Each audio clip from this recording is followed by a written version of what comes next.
Good afternoon, everybody. I am Cappy Powell, President of the Board of the Johann Fust Library Foundation. Welcome to all of you. Please turn off your cell phones if you have not already. The mission of the Hermitage Artist Retreat is to inspire and foster the most influential and culturally consequential art and artists of our time. Andy Sandberg was appointed Artistic Director and CEO of the Hermitage in late 2019, right before COVID. Under his leadership, the Hermitage became one of the nation's earliest and most successful adapters to find safe and innovative opportunities for live programming, creating unique outdoor and virtual experiences for artists and audiences alike. He also established dozens of collaborative partnerships to help create meaningful arts programs. Those partnerships are across our country, some are even in Europe, and lots in our region right here in Southwest Florida. This is our third partnership event with the Hermitage. Our first was last December and was supposed to be right here in our garden. But Hurricane Ian changed those plans, so instead, a group of Boca Grande residents took a bus from the library to the Hermitage Artist Retreat in Manasota Key. The second was to be another outdoor event in June. It was moved online due to the weather that June night. Andy, it seems fitting that this, our third event, we have winds gusting 25 to 30 miles per hour, but thankfully you were able to hold off the rain till this weekend. Andy came to the Hermitage after a nationwide search. He is an accomplished director, writer, and Tony Award-winning producer whose national and international career has been committed to new work and artist development. As Andy guided the Hermitage through COVID, Hurricane Ian, and established partnerships such as the one with us, he has expanded the breadth of diversity among Hermitage artists and curators. Today, we are fortunate to have Andy here with one of those new authors, a writer born in the Dominican Republic whose first novel is receiving rave reviews, Cleyvis Natera. Andy, thank you for being here with us. Thank you for having me, Kathy, and thank you, Bobby, and everyone here involved with the Johann Fust Library Foundation. We are honored to be here. Very excited we can physically actually be here, so thank you for, it's not so bad. We're protected from the wind. It's a beautiful night, right? We could be up in freezing Northeast or wherever else some of you spend the rest of the year. Thank you for that kind introduction. Really, really appreciate it, and we're grateful to be partnering with all of you and friends here at Boca Grande because it does mean a lot to share the work of the artists who come here. How many of you have never been to a Hermitage-related event before? Awesome. I like to say welcome to the cult. We are happy you are joining us. So for those who don't know, the Hermitage invites artists from all over the world, brilliant writers, playwrights, composers, musicians, painters, filmmakers, dancers, artists of all different genres to come here and have space and time to create and develop new work. And as part of the residencies, each artist does a public program or community engagement. And we're very excited that Cleyvis can be here with us to do that with you all today. Just a few other quick announcements and thank yous. If you could take a moment to silence your cell phones so we can be here with the words and the wind, not the ringing phones. That would be wonderful. I want to thank our friends at the Gulf Coast Community Foundation and Charles and Marjorie Barancik Foundation for supporting all of our community-wide programs. In addition to this event tonight, we are doing about 50 programs a year all throughout the region, up and down Sarasota County, Charlotte, and down here in Lee. So we hope you'll come check them out. The next one coming up is right on our beach. I'm biased. This is pretty darn special, but next to that, the sunset on the beach at the Hermitage is one of the most beautiful settings. And we have Ann Patterson, a world-renowned visual artist, along with composer Patrick Harlan, coming to give a talk about their upcoming exhibition that is now going to actually be happening this spring at the Sarasota Art Museum, as well as Anthony Hawley, a wonderful multidisciplinary visual artist. So Register online at hermitageartistretreat.org, and you can check out all of our other upcoming programs, which are also there listed in your program. I just want to thank all of you. I know we do have some supporters and donors of the Hermitage, and thank you for your belief in what we do and supporting artists. I always say if the New York Times critic is here, take a hike. That's not what these events are about. These events are about artists sharing existing work in process, and I'll let Cleyvis tell you a little bit more about what she's going to do. I won't steal her thunder. I also want to recognize Tina Chang, one of our other wonderful artists in residence, a brilliant writer. So we're thrilled that you're here with us to support Cleyvis and be here today. So last thing I'll mention, and then I'll shut up and turn it over to the guest of honor. You were all given surveys, I believe, on your way in. If you have a moment after the program, take a moment to fill those out. It's really helpful for us for future program planning and grant support and everything that keeps us going. So do take a moment. I know Cleyvis is going to share with you, and then we'll have time for a bit of Q&A, so I hope you have your questions burning. So Cleyvis has a remarkable career, and we'll have a chance to talk about that. But Cleyvis is a novelist whose debut novel, I believe, yes, debut full novel, has been acclaimed by the New York Times, a celebrated work that we're going to talk about today, Neruda on the Park. Cleyvis is an essayist, a critic, among many other talents, and has had an interesting other career prior to her life as a writer. So we'll chat about that too. Cleyvis now lives in New Jersey, so I'm sure this is warm and sultry and sunny for you. We're thrilled you're here with us. So please join me in welcoming the brilliant, the talented, the lovely Cleyvis Natera.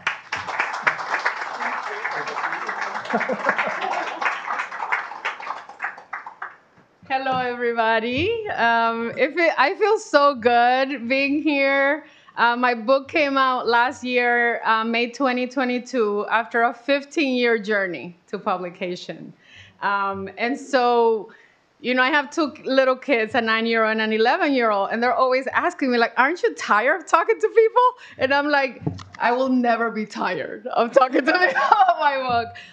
So thank you so much to Andy and everyone from the Hermitage, and thank you to Bobby and Cappy and everybody from the library.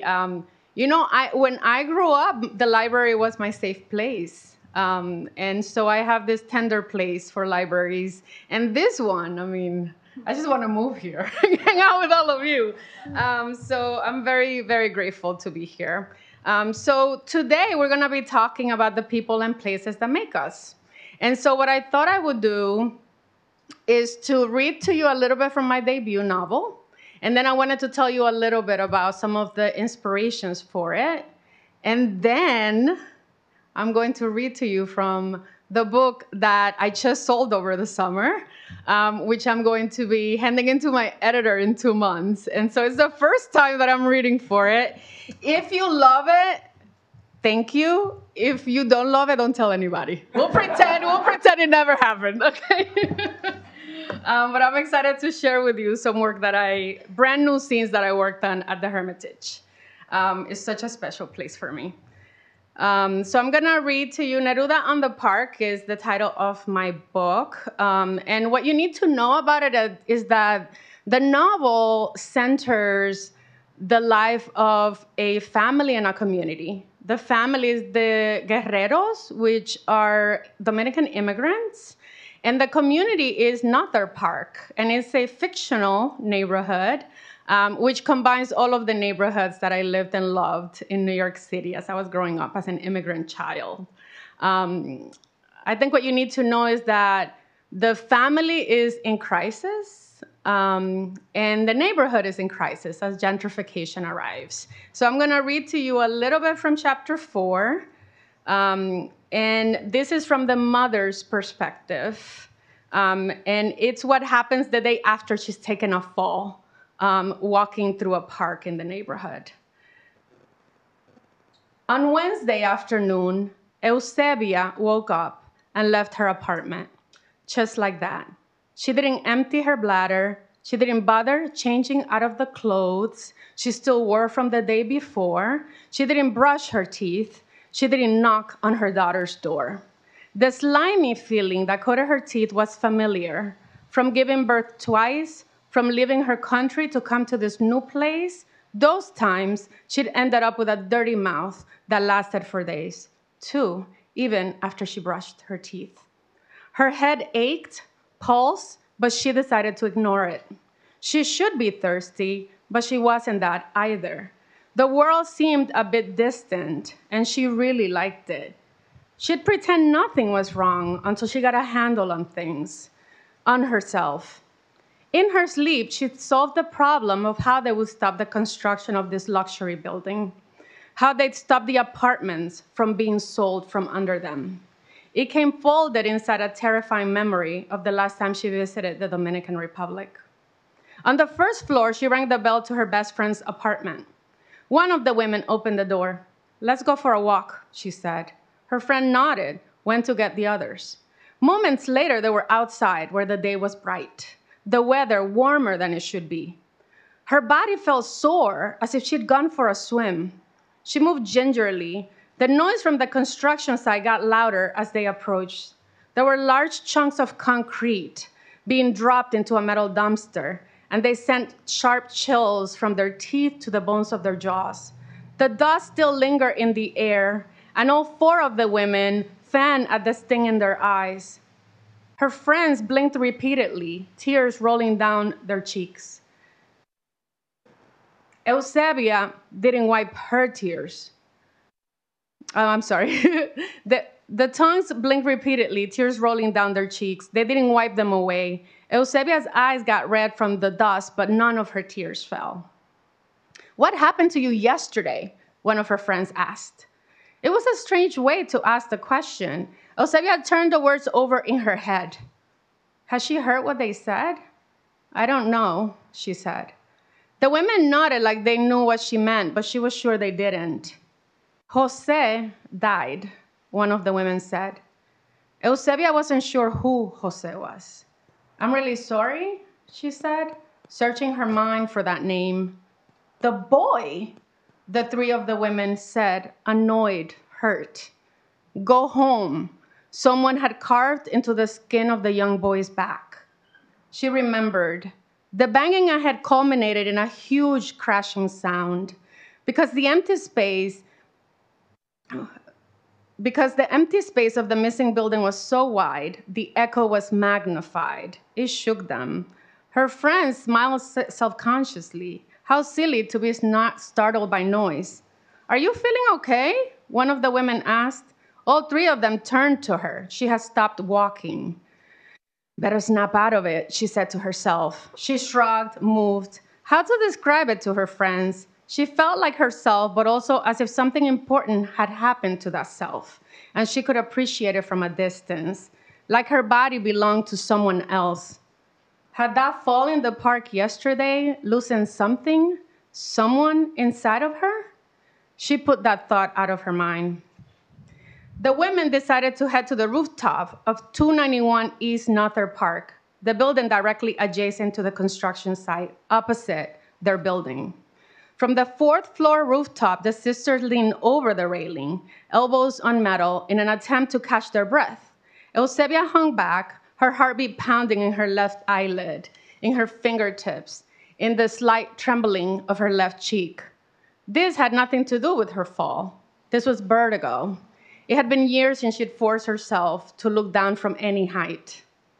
Eusebia willed herself to stop that sensation of movement, of falling and twirling through the air in opposite directions at once, a nauseous feeling. Usually, this was the moment that forced her to close her eyes and seek lower ground, but not today. On weak knees, she walked over to where her friends stood and inhaled deeply as she leaned over. Beneath them, it was as if a bomb had exploded. Bricks, pipes, concrete, refrigerators, stoves, even farther away, discarded toys, a doll with matted blonde hair, a blue truck missing a wheel. She was puzzled at the sharpness of her vision. How could they have done all of that in 3 days? How could they possibly have gotten all that done? One of her friends said. They discarded the old building to make room for what? Her friends asked. Eusebia never imagined there would be this much space. I have an idea, she said, on how to stop all of this from happening. How would we do that? one of them asked. Eusebia then spoke in a confident way, as if this conversation had already happened. She explained she meant recruiting their neighbors who would act out crimes throughout the neighborhood, with other volunteers who would be the victims of the crimes. You mean fake crimes? They asked. No, not fake, real. Who would be crazy enough to move to a neighborhood amid a crime spree? What kind of crimes? They asked. Eusebia was quiet. She had come up with a list, but she knew if they participated, helped formulate it, they'd be in. What would scare you? She asked. What would be bad enough? This is the kind of idea that can destroy a community, they said. That can save it, she corrected. The women stared at her, worried. They understood she was serious. She had moved too fast. We can just come up with a list of things people are scared of, she said. The women exchanged looks. They spoke to each other with the simple blink of an eye, but now Eusebia was in on it. An eavesdropper. Could it work? Was it worth trying? What else as an alternative? It was true, fear worked. Fear always worked. I'm gonna stop there.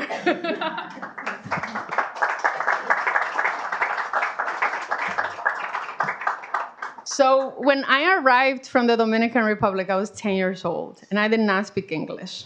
So I think even though I stumble reading, I think that's impressive, right? Like now I'm a full writer of English, a master of fine art. But, you know, one of the things that I remembered about growing up between Harlem and Washington Heights in New York City was that in my community, because those neighborhoods were very much majority Dominican, the buildings, I mean, you could live in Harlem, but be in a building where everyone was Dominican.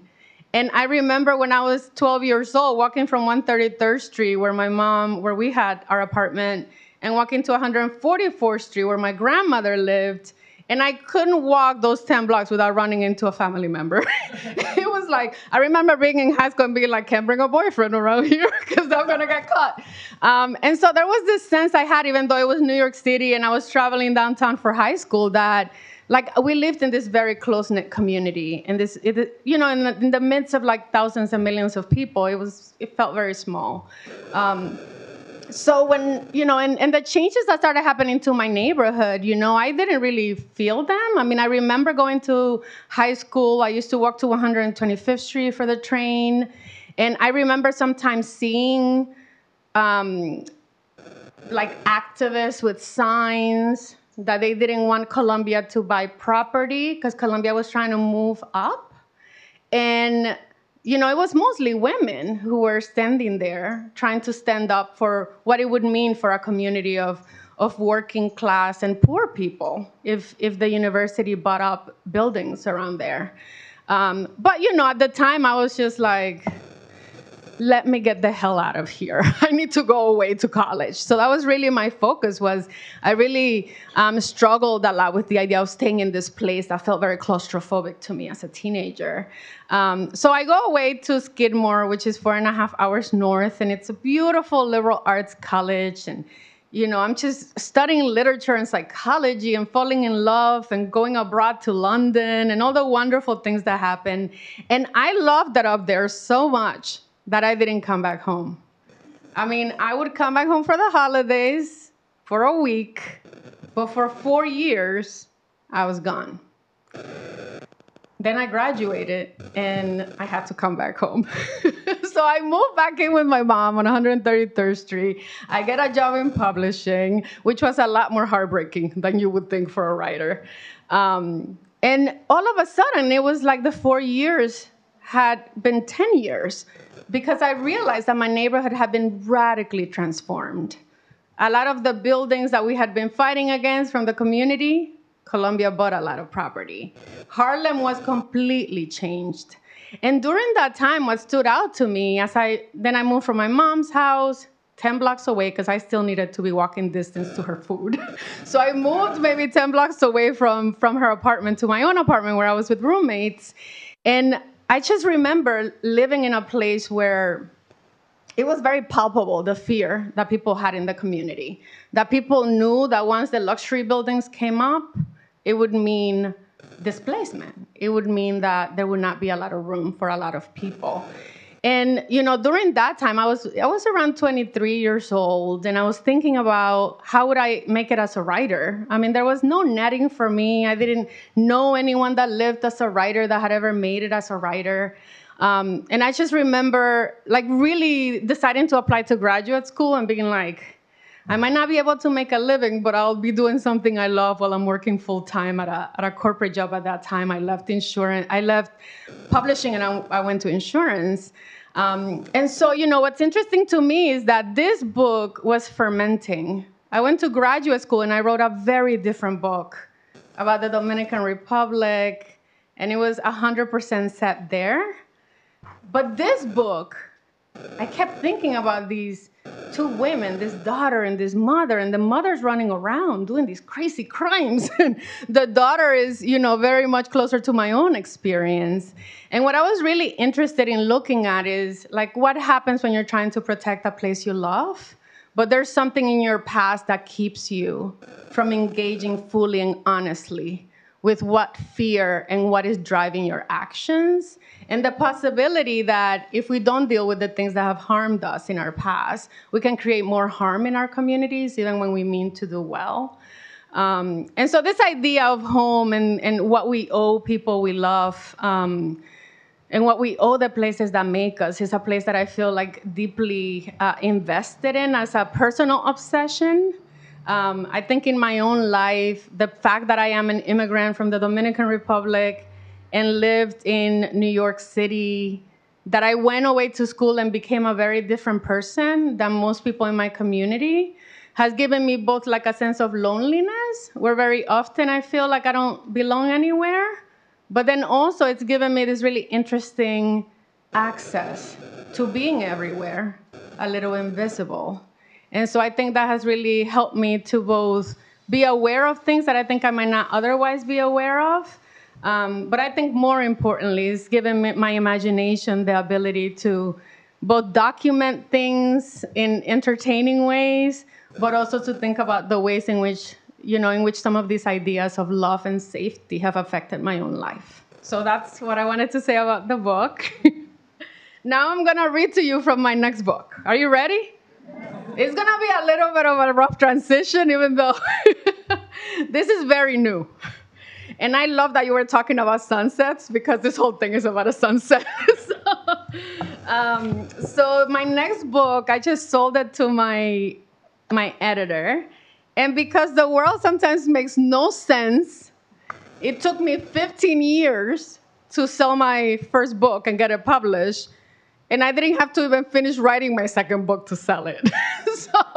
So I'm now in the process of finishing this book and revising it, because I have to send it to my editor. And one thing that I think, Andy, you should know is that last December, when I was at the Hermitage, I was writing the proposal for the book I sold this summer. And this year, I'm back here revising it for publication. So it's a remarkable place. For me, at least, it's my lucky charm. So I want to keep coming back. So the idea of the Grand Paloma Resort, it's a brand new idea. It's not, the first book I wrote is still in a drawer. But this is the Grand Paloma Resort. It's about a group of employees in a luxury resort in the Dominican Republic. And it's really about what happens when two local girls go missing. And how the workers in the resort react to it. I'm going to read to you from a section that is before the girls go missing, okay? And I don't think you need to know anything. I think it stands by itself. Laura, Amber, the older half of the Vargas sisters, shouted at her as she attempted to make her way past the lobby of the hotel without being noticed. Where are you rushing to? Stop rushing. Look at this glorious sunset. I was looking at the glorious sunset at the Hermitage. Laura stepped up to the sisters. These women were her favorite guests at the hotel. Maybe they were her favorite people in the entire world. They were expats from Spain who lived in Cabarete, running a quaint bed and breakfast 11 months out of the year. In August, the widows headed back to Spain, where they had children and grandchildren for 2 weeks only. And then they came back in time for the scorching end of summer at the Grand Paloma Resort. They started coming here at the hotel's inauguration. The summer, Laura began to work at the hotel as a server. They'd made their 10th year anniversary together, the three of them, this past summer.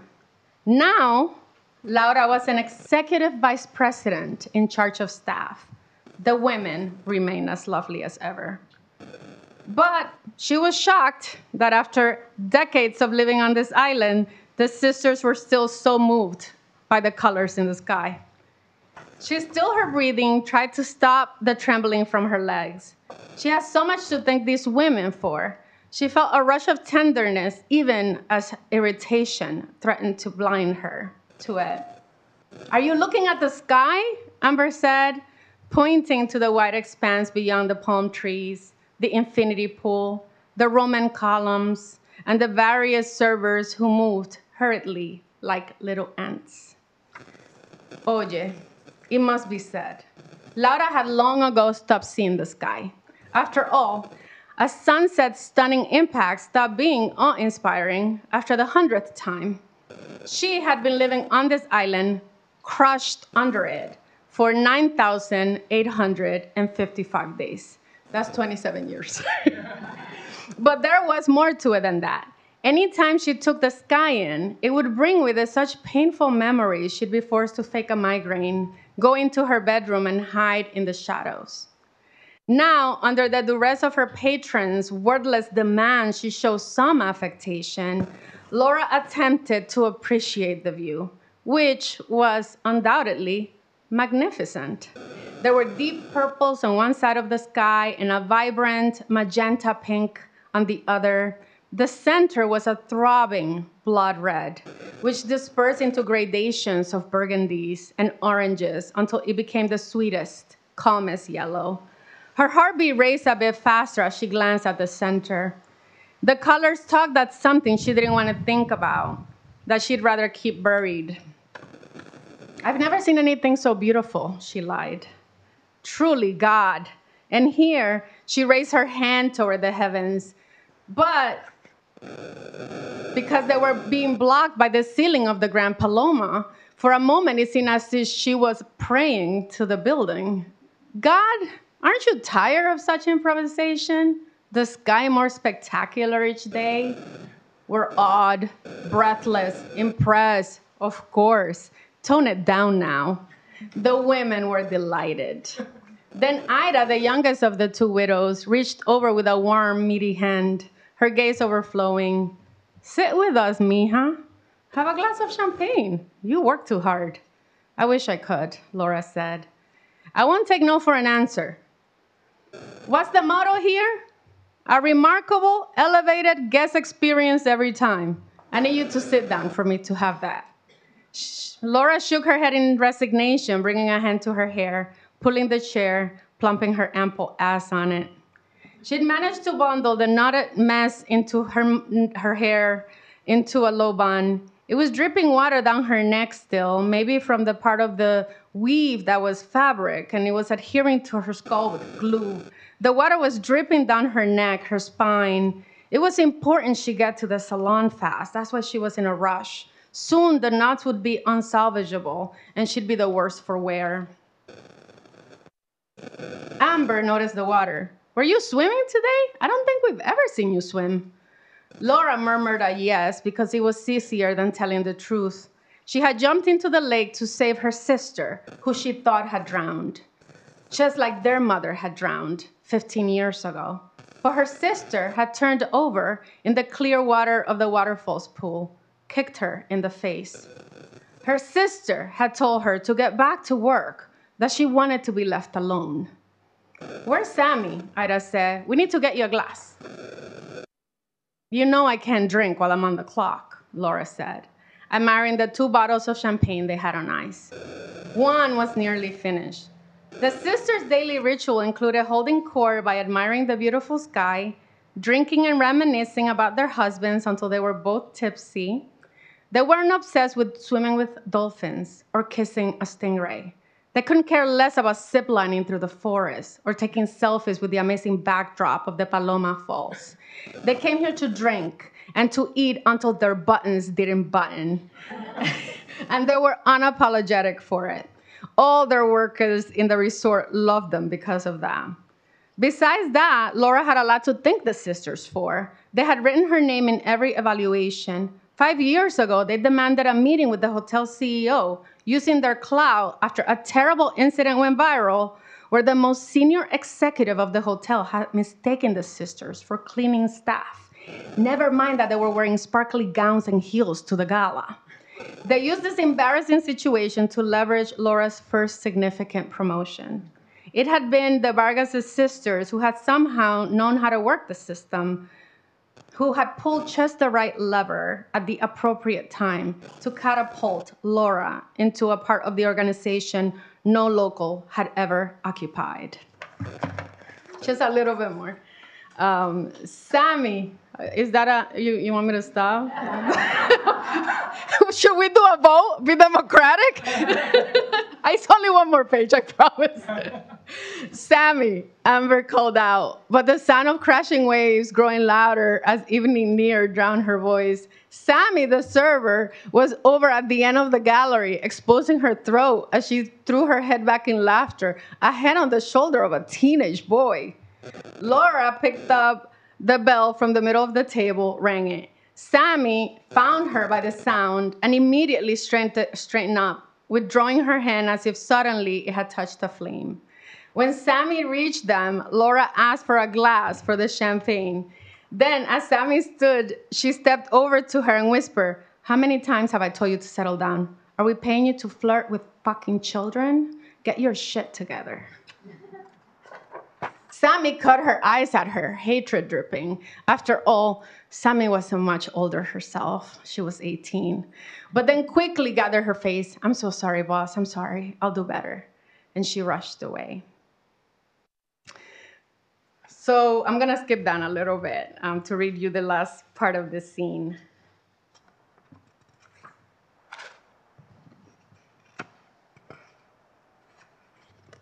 Okay, so here's the ending of the sunset. "Here it comes," Amber said, her voice hardly above a whisper. Laura clicked her tongue with practiced gratitude, expecting to turn and find the sky the same as moments earlier. But today she couldn't deny what was in front of her. The sun had become ever more intense, each color impossible in its intensity. It was the most striking expression of itself she had ever seen. She closed her eyes, and for a moment, knowing what the blood-red sky concocted for her, what was the pain that she was trying to hide from, it was the mirrored face injuries on her mother's face. Blooming burgundies bordered by the most delicate plums, the unfathomable swelling after a kick, a slap, a closed fist punch, each making her mother's skin a debilitating canvas. "Qué linda mi mami, como una pintura," she used to say at 5 years old, touching her mother's tender skin. She was too young to understand there was a connection between her parents' fights and the bruising that appeared the next day. If a limb had been broken, those bruises could last many weeks. She had been too young to understand the connection between her father's swollen hands and her mother's bruises. Laura had instead seen the connection between her mother's skin and the sky. Odd that the colors were the same. Odd that it was a gift from God. The sisters next to her oohed and awed, the sound the most prominent way in which they remained after decades undeniably fixed as tourists. When Laura raised her eyelids, the sun had dropped behind thin clouds. What had been vibrant and colorful a moment ago now vanished. Okay, that's it.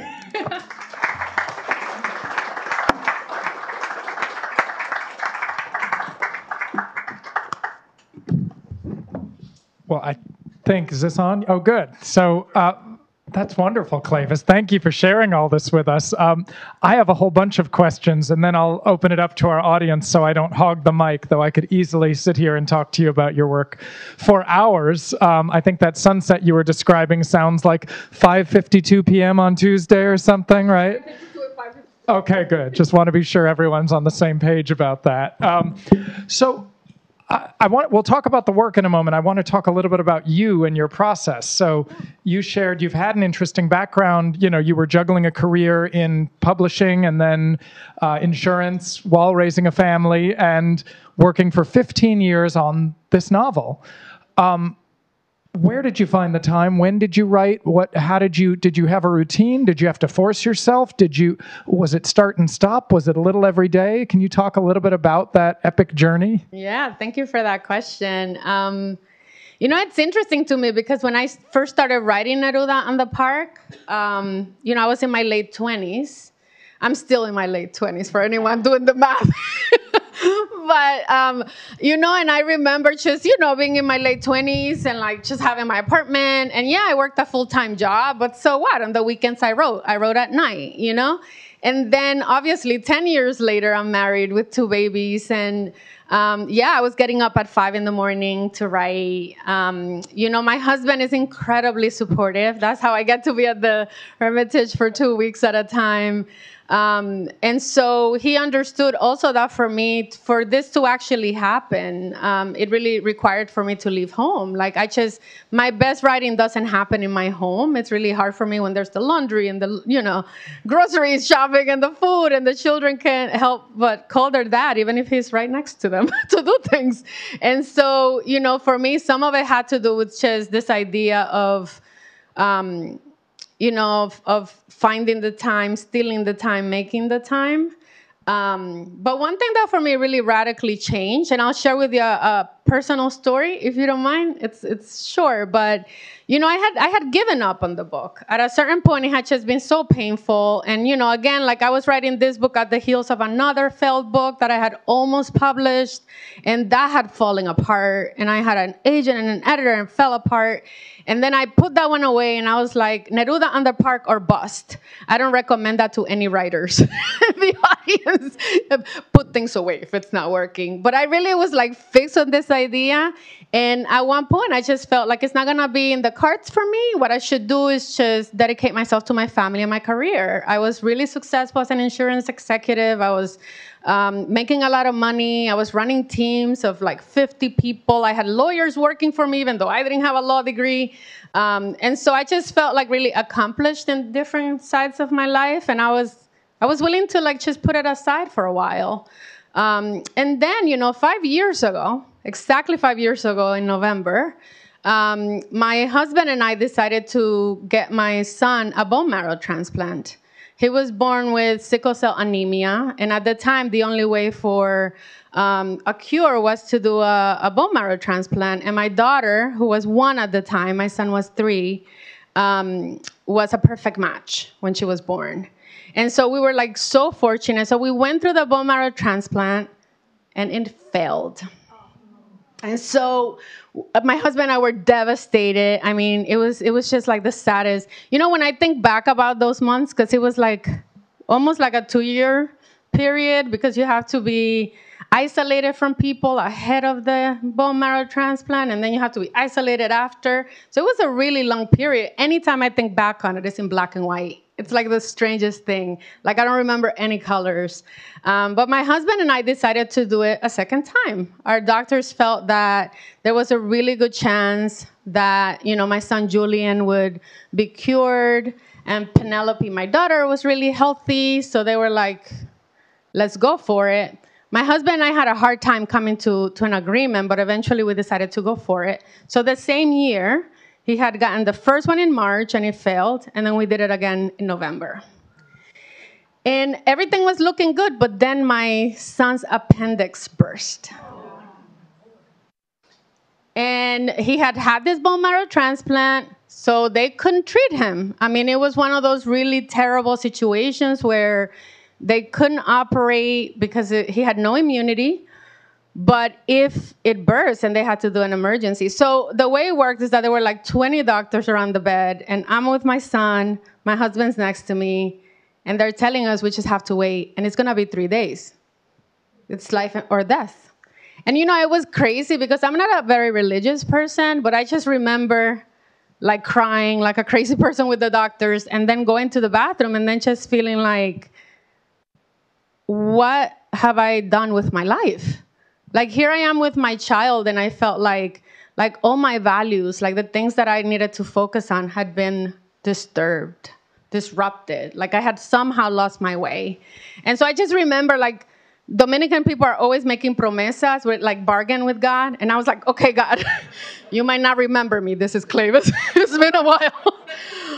But I promise you, if you save my kid, I'm going to like get on this path. I'm going to get back to doing what you put me on earth to do, which I think is to like try to transform the world with literature and with stories and with words. And so, you know, it's a happy story, of course. My son, you know, survived the appendix infection and the burst. And the second bone marrow transplant was successful. But then at that point, I came back, and I was like a crazy woman. I was working, I was getting up at 4 a.m. to like write for 3 or 4 hours, getting my kids ready, taking them to school, going to work a full-time job, coming back home and working at night. And then it was still 3 years later. I was like, you gotta be kidding me, you know? But like then the thing, but I do think that for me, because I really had lost a lot of my motivation and a lot of my drive, it took this incredibly painful experience to really get me back on the path that I think I should have been all along. Wow, that's an incredible story. Yeah. Was there a full draft somewhere along the way where you went, there is a thing, but it's not the thing yet? Was there somewhere in that 15 years where you were like, year 12, here it is, but no? There were like 10 drafts. I mean, I tell people this book has had so many lives. Yeah, I mean, I work really quickly, and I work in drafts. You know, I was just talking to Bobby. I'm like, this is the first time in my life that I had to do an outline, because I had to sell a book that I hadn't written. And now I'm like, oh, this is a really smart way to do it. Why did it take me 20 years? So I, like the first version of this book, which was a whole book, was just from the daughter's perspective. And she was a little younger. She had just come home from college, and she was just having a lot of fun. She was flirting a lot in the city. A little more autobiographical than this one ended up being. And then the second version of the full book was the tongues. It was like a first-person plural, and it was this kind of mystical women. And they have like some parts of that book.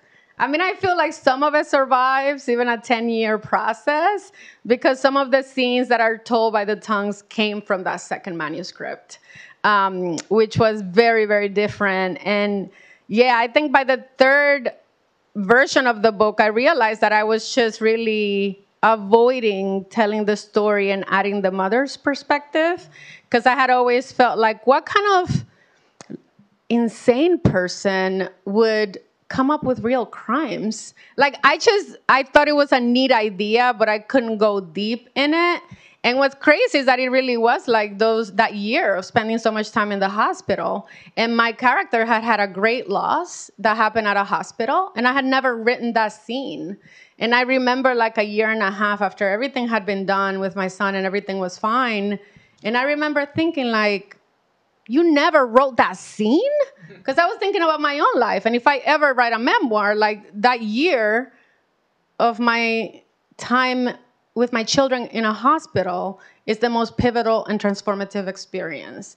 And I had never written it. So I think that experience also gave me more courage to go into the character. And that's when I realized what the book was actually about.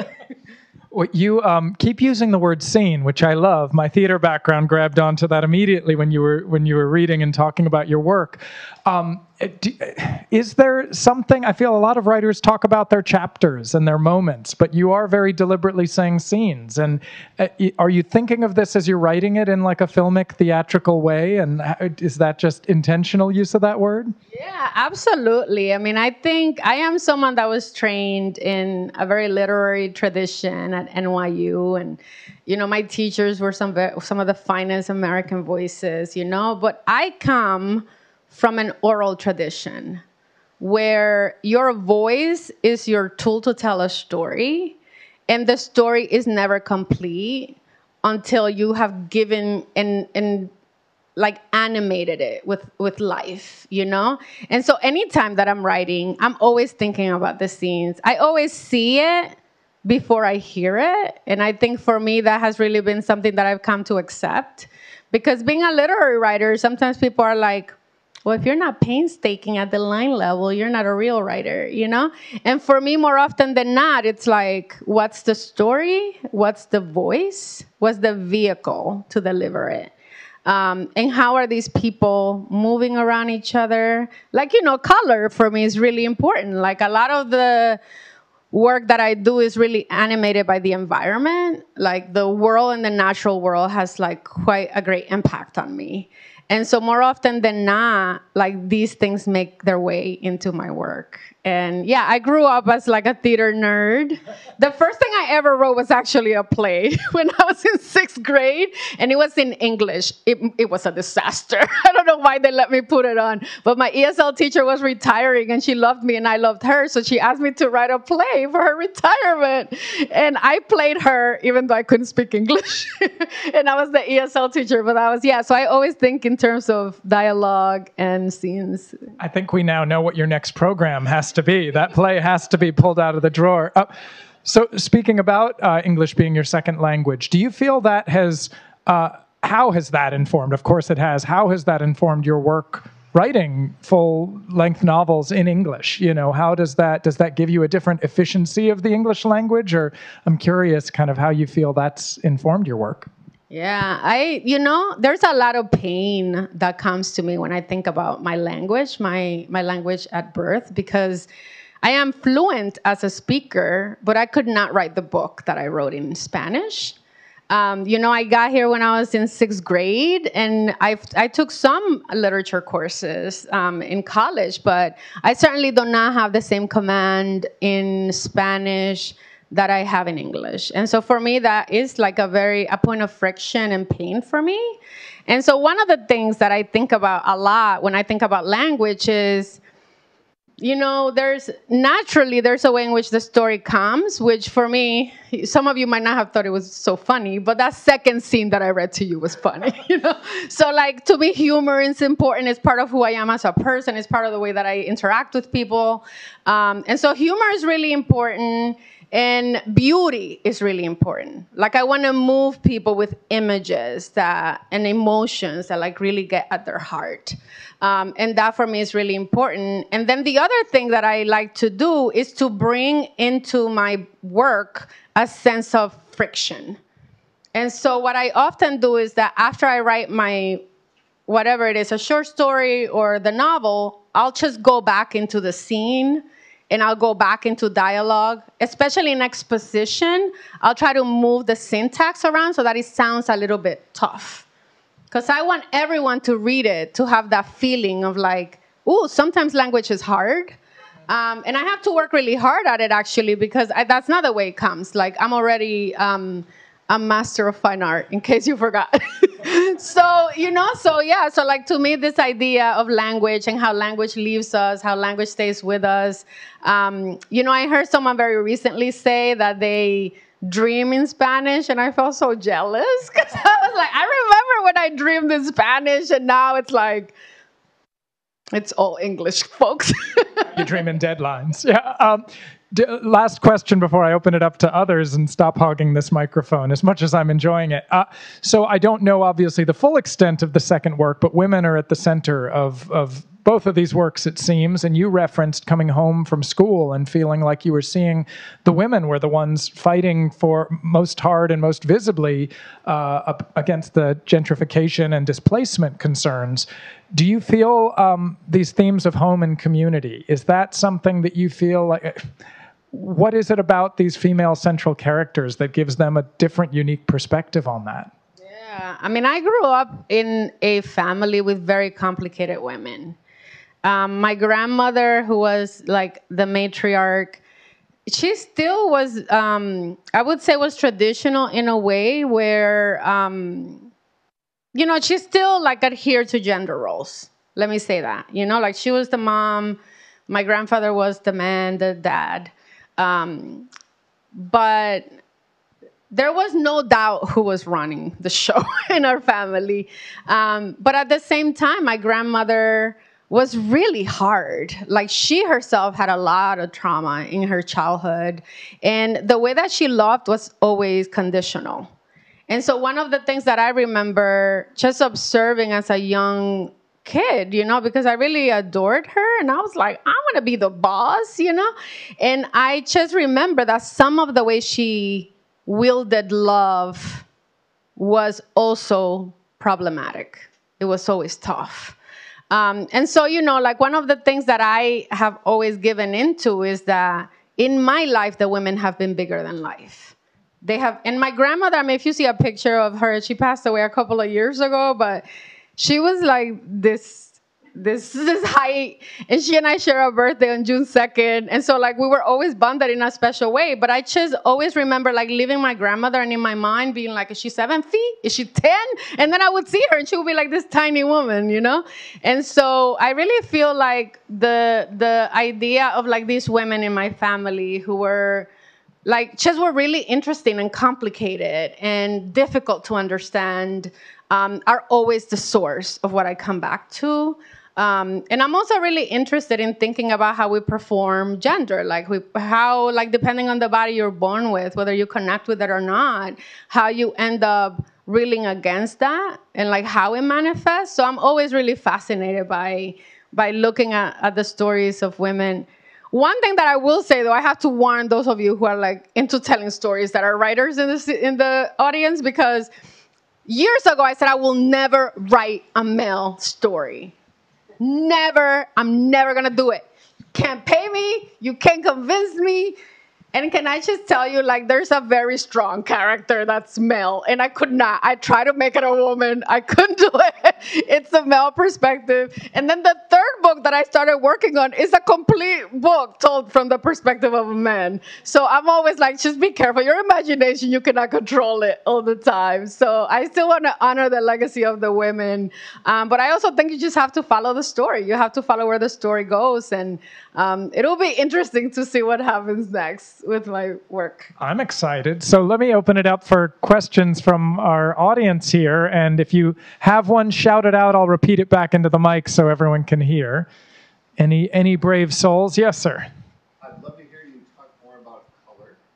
I know in the book you talk about how there's some Americanos painting out in the park, murals to make it happy, but they're not really resident.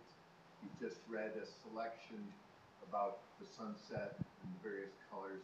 I'd just love you to talk a little more about how you root color in some way. Oh, Yeah, so for those who didn't hear the question, it was about if you can talk about a little more about color and how you kind of keep gravitating toward that and how it roots a lot of your work. Well, I think one of the really strange things that happened to me as a child is that everyone used to be really mean to me when I was a kid because I'm the darkest child in my family. And so, but Dominican people are like this too, I should say. It wasn't like I was, it's not unusual for people to just pick on you based on the one thing that's going to harm you for the rest of your life. And so, for me, a lot of the nicknames were like morena, but not even feita, la negrita feita, little ugly black girl. That was my nickname growing up, okay? And what's really strange for me is that I think I became aware of this idea, and and back then we didn't have these terms of colorism or all I knew is that my two sisters who are significantly lighter skinned than I was were always considered prettier, even though I suspected I was the pretty one. And so, there was something that happened for me where I was like, but I like my skin. I think it's pretty. I like my face, I like my body. I never thought I was perfect by any chance, but by any way. But I also liked myself, and I felt like it was in some ways like an act of revolt to be happy in my body as a child, because everybody wanted me to like be unhappy and sad, that my hair was the kinkiest and my skin was the darkest, and I had really crooked teeth. I mean, I need therapy maybe later or a glass of wine. But like, I don't know, there's a way in which for me, like, I don't know, I just always felt like there's a story in the color. And sometimes the story is evoking things that are like, when like volunteers, and I remember growing up, especially in Washington Heights and Harlem, there was a time where you couldn't go past a park without being like community, brotherhood, love. And meanwhile, it was like there was all this crime, and it was like the city and the government were not giving us resources to keep us safe.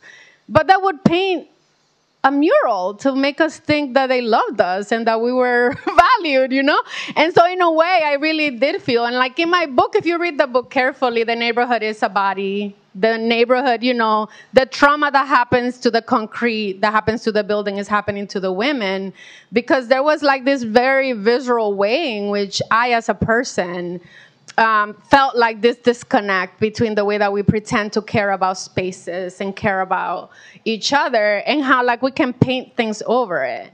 And so for me, there's that part of it, which is like my physical body and like the idea of race, and being a Latina especially, where like even coming to this country, I remember like the 2 channels we had, you couldn't find a Black person, even though I've traveled to most Latin American countries and there are Black people in every one.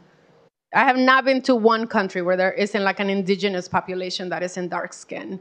And so, for me, I always felt like, like I am committed to that, to like playing with color, putting it in, and I mean all of it, like the spectrum of it. Thank you for that question. Yeah, and you do sort of have that with Luz the daughter, who is sort of the stunning, darker complexion one, described lovingly, clearly. Not so autobiographical at all. Other questions? Yes.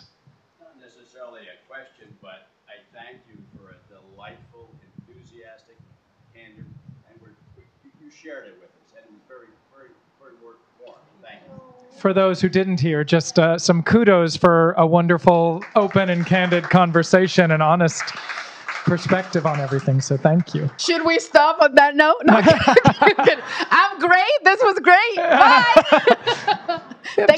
Thank you for being here with us. I really appreciate it. We have time for a couple more questions. Yes. I have a question for you. There's a beautiful scene where she swims in the ocean in the Dominican Republic, and she says, "I feel like I belong here." And I was very touched by that. I could feel your heart through that. Could you tell us more about that? So, it was very important.